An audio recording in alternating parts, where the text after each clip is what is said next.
ชีวิตข้าได้ไม่เหมือนวันดอกไม้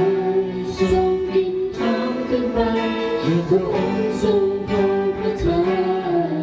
และระลึกถึงเขาและได้โปรดเสด็จมา